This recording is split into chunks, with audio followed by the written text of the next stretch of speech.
तरह से इतना कहूँगा इस व्यासपीठ के माध्यम से कि कुछ भी ना बने तो शिव के मंदिर में जाकर थोड़ी सेवा कर ली।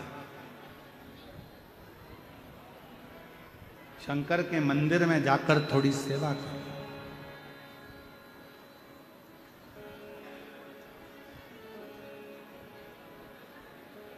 अगर रोज शिव के मंदिर में थोड़ी सी सेवा भी करना चालू कर दी तो मेरा बाबा करुणा करना प्रारंभ करेगा।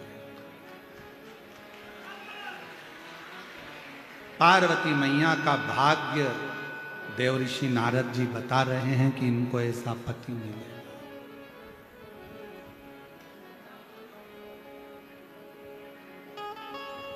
अब एक बात देव ऋषि नारद ने बड़ी विचित्र कही, इसको भिक्षुक पति मिले।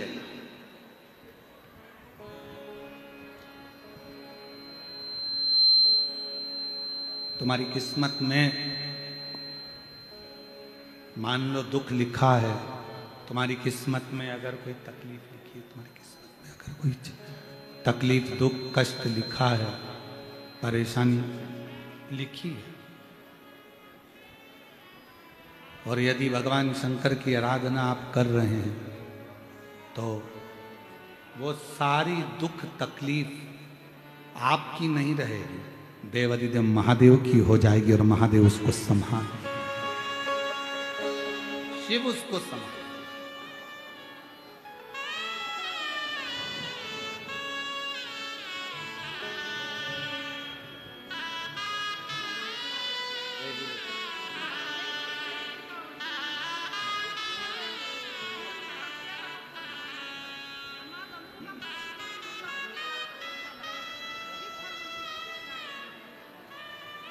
बेटे की नौकरी लगी है, एक बार जोरदार ताली बजाएं।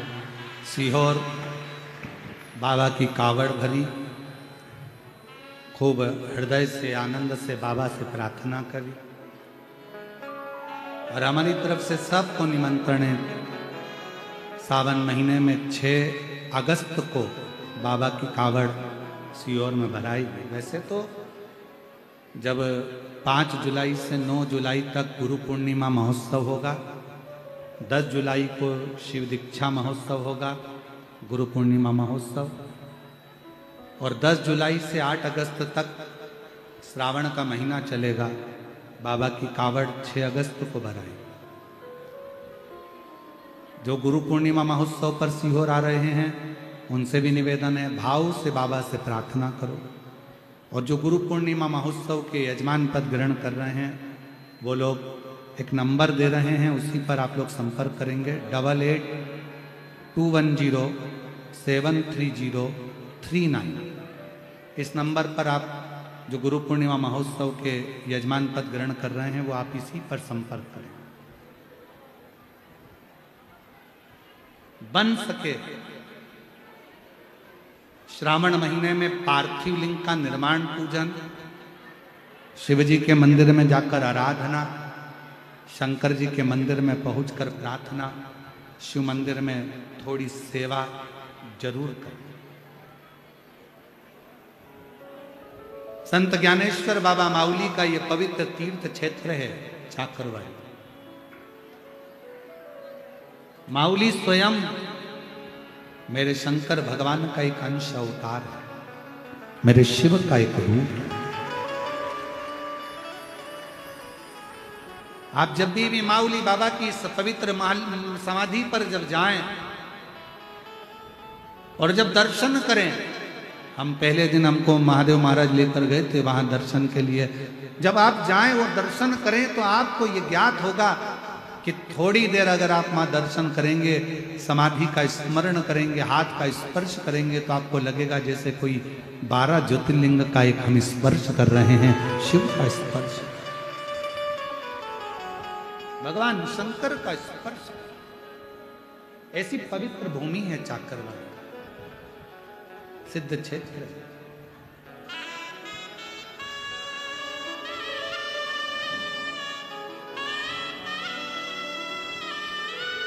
और मेरे बाबा दया करना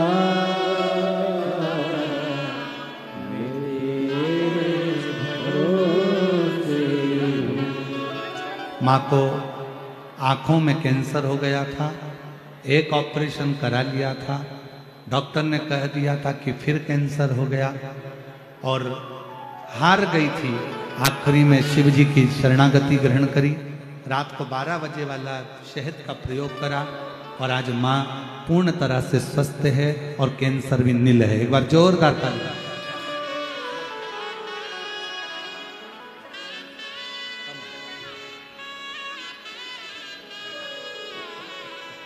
शिव के भरोसे हो ना परिवार के भरोसे हो ना घर के भरोसे। जीजी क्या बोल रही है?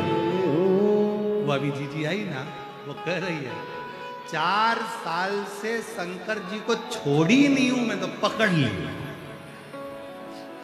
तो हम भी मेरी बहन से कहेंगे जीजी से, तुमने 4 साल से पकड़ के रखा इसलिए उसने आंखों का कैंसर तक ठीक कर दिया। उसको मालूम है छोड़ने वाली नहीं है, पकड़ के ना घर के भरोसे हूँ ना परिवार के भरोसे हो और मेरे बाबा दया करना,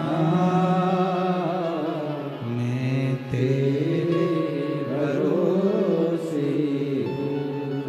भोले बाबा दया करना, मैं तेरे भरोसे हूँ। शिव कथा कर, भगवान शंकर का संवाद कर, शिव महापुराण कर रही।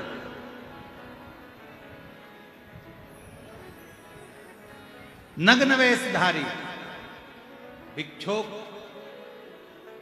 जटा जूट बांधने वाला, भस्म रमाने वाला, इसको पति मिले, इसको ऐसा पति मिले।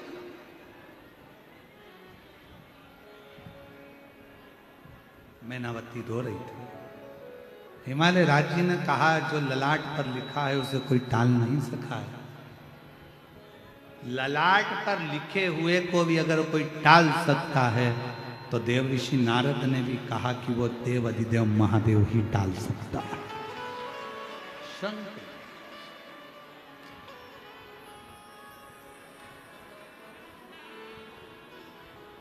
वो शिव के सिवा कोई नहीं। मेरी जीजियों, मेरे जीजाओं, मेरी बेटियों, बेटाओं, मेरी माताओं, मेरे भाई,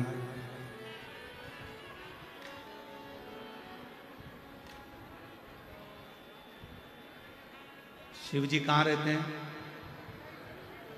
कौन सा पर्वत? जम के बोलो, आवाज नहीं आई। और थे कैलाश।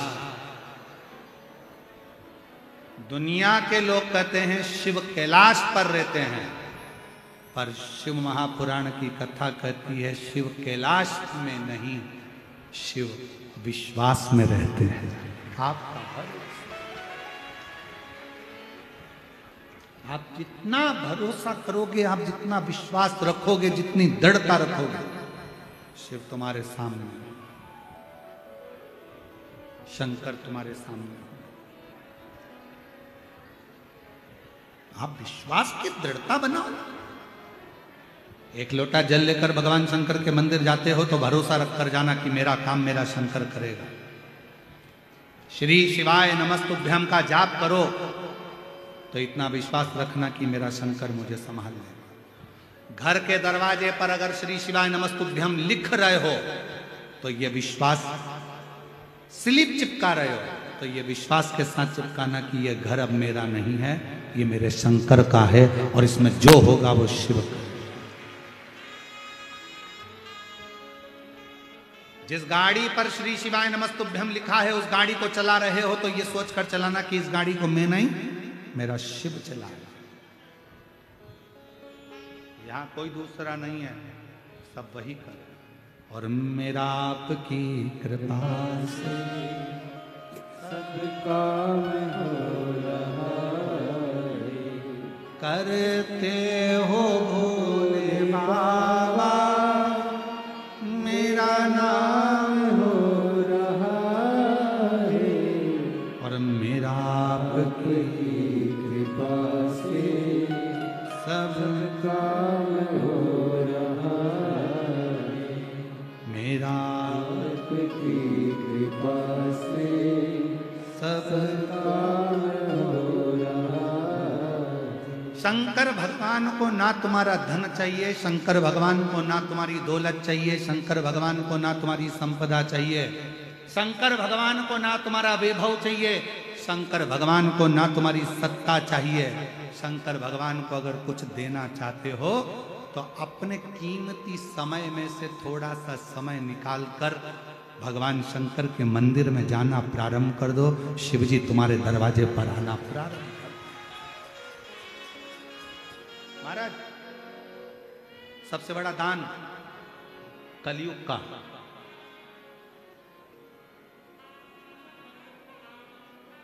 उत्तर दो। कलयुग का सबसे बड़ा दान कौन सा है?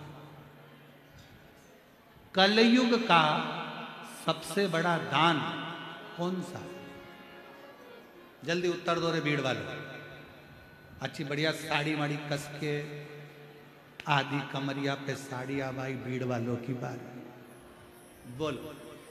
कलयुग का सबसे बड़ा दान कौन सा है? कलयुग का सबसे बड़ा दान है वक्त का दान, समय का दान। पत्नी को पति से कोई दौलत नहीं चाहिए, पत्नी को पति का थोड़ा सा समय चाहिए।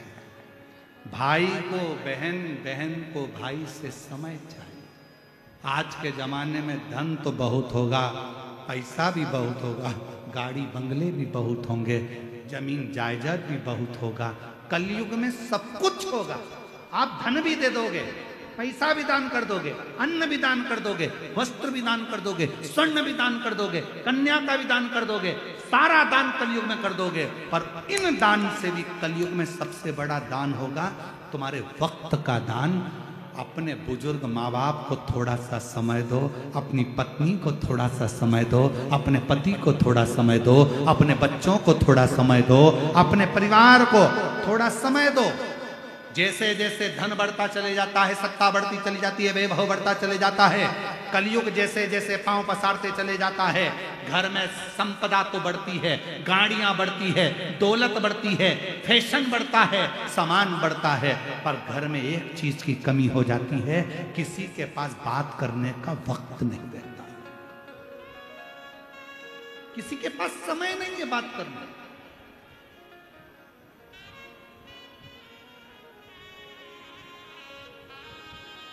थोड़ा समय दीजिए, थोड़ा सा समय देने का प्रयास करिए। एक अच्छे रिश्तों को निभाने के लिए समय का दान, वक्त का दान बहुत जरूरी है।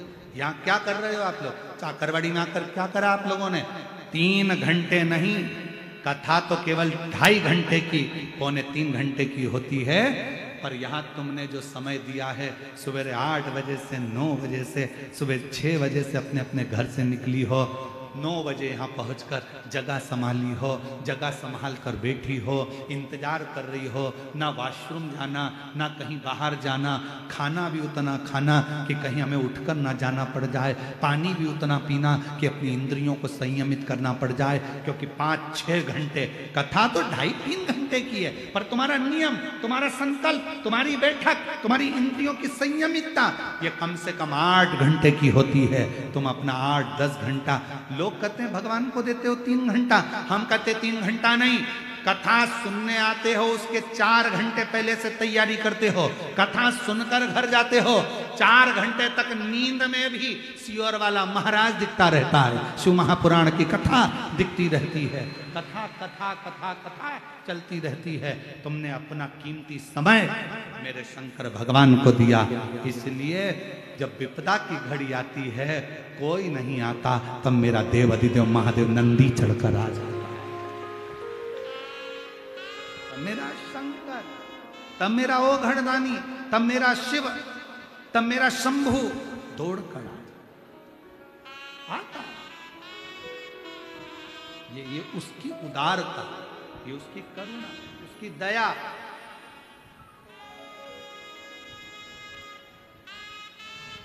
और शंभु शरणे मांगू घड़ी दुख काटो दया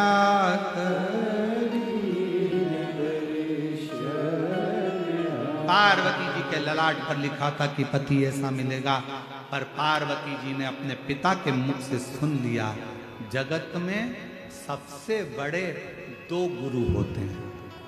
जगत में सबसे बड़े दो गुरु होते हैं, पहले नंबर पर माँ और दूसरे नंबर पर पिता। माँ पहले नंबर का गुरु होती है और पिता दूसरे नंबर का गुरु होती है। माँ ने देव ऋषि नारद के सामने कह दिया, अगर मेरी बेटी की किस्मत में ऐसा लिखा है तो मेरी बेटी शंकर की आराधना करेगी, और शिव की आराधना अगर मेरी बेटी करेगी तो मेरी बेटी किसी दूसरे की नहीं शंभू की हो जाएगी। जो शंभू का हो जाता है उसके पास कोई कमी नहीं। मेरी बेटी शंकर की होगी, मेरी बेटी ओघरदानी की होगी। और कितना विश्वास था पार्वती जी का, कितना भरोसा था। शिव जी पर भरोसा कर लिया, भरोसा।